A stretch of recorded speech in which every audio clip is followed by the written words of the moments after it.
L'histoire est parfois à vendre, c'est vrai. À Berlin, par exemple, le 10 novembre dernier, vous vous en souvenez sûrement, le mur s'ouvrait. 4 mois plus tard, les marchands du temple ont trouvé là un moyen de s'enrichir. Ils font commerce de morceaux de mur, à tel point que celui-ci est devenu une véritable dentelle. Véronique Auger, Pierre-Emmanuel Danan.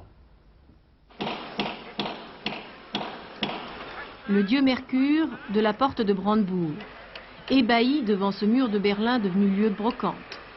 À force d'en prélever des bouts, les visiteurs ont percé des dizaines de trous. Le mur est devenu branlant.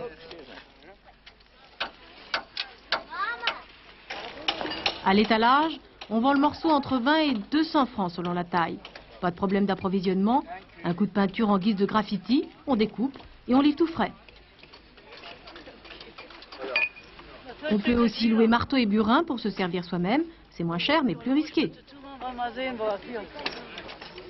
C'est pas de la tarte à découper, dit cette femme. Regardez-moi, je me suis pas ratée. Il y a les mercantis, il y a aussi les artistes.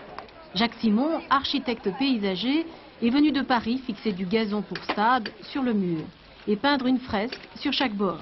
Le mur est devenu œuvre et victoire du vivant. L'intérêt de sculpter, enfin de peindre le mur, c'est de le ramener à la puissance zéro. C'est-à-dire qu'à un moment donné, plus vous piochez, plus vous faites de peinture, plus le mur va se réduire et effectivement tomber. Le mur, transformé aussi en passoire fraternelle, la photo des deux côtés. Le petit coup de rouge à l'est qui en a bien besoin.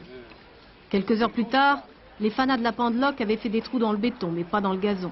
De toute façon, tout cela sera abattu demain à coup de bulldozer par l'Allemagne de l'Est, qui vendra les débris pour 600 000 francs. Après tout, quand on aime, on ne compte pas.